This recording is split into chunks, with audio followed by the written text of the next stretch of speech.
Looky here. 90-degree spine. Oh yeah. Trade. Another one.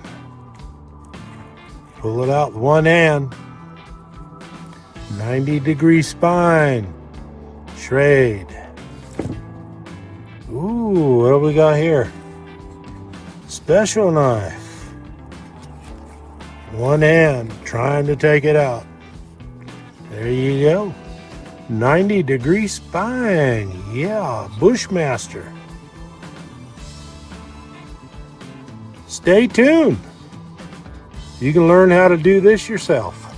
Real easy. Take your time. Have some patience. Here we go. All right. Everybody see that? It's supposed to be your 90-degree spine. It does need touch-up to give it sharp edges.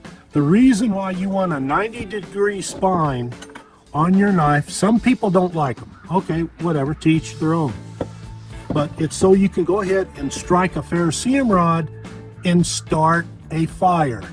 You got the sparks there. It's also too so you can scrape the wood and bark to get the small little pieces so they will catch fire. Look at there. Scrape that one off the wall, off the wood. So there. Now, whenever you use a grinder, a machine, to go ahead and sand or cut metal, you have to be very conscious of the heat that you're generating, because friction will cause a great deal of heat very quickly. And if you're working on a knife, you could take the temper back out of that knife and make that metal soft again. You don't want that.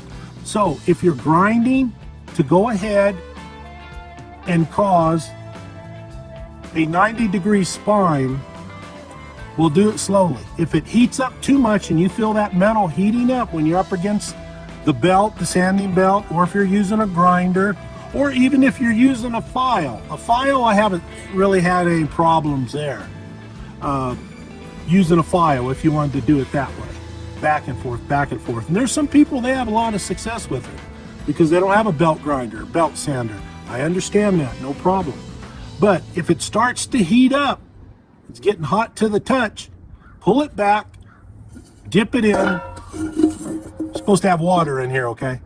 Dip it in some water, take it out. You can either dry it off or go ahead and sand with that again. So that's what you need to do. Be conscious of the heat generated by whatever it is you're using to go ahead and change that metal and grind that metal. Keep that in mind. You don't want to lose the temper. It's very important. And that's my main purpose right now, is just to let you know that. Because all of this is for redundancy, so you can start a fire. You need the ferrocerium rod. You need a lighter. You need matches. And there's several other methods. But you need a fire to survive. Plus a fire can be your friend. Now let's get started on this. Okay, right here is a Bushmaster survival knife. Yeah, it's a nice knife. Look at that. It's nice now. It's a lot better. Now, two shrades, identical. Put the 90-degree spine on it. Of course, we can touch it up later and make sure everything's perfect. But right now, for demonstration purposes, okay. Let me see if they work.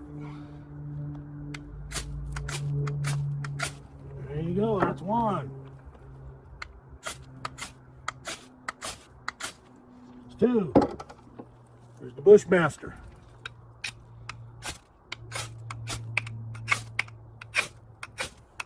What do you think? Works a lot better than a rounded top. On the belt going across, and you got it level. You're doing this all freehand, I understand. And then you go back. Let me show you.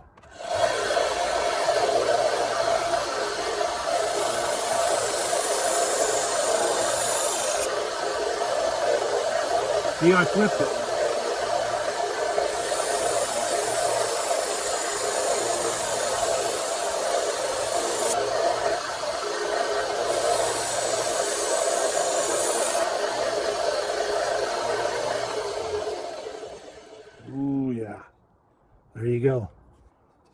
Keep your knives oiled, clean. Take time, clean them up. Don't let them lay around something wet. This is 1095 steel, high carbon, the Bushmaster. These are 1095 steel too, I believe. SCHF3N, whatever they may be. Anyway, as long as it works, I'm a happy guy. I don't need a $300 knife. This knife will do me fine. There you go.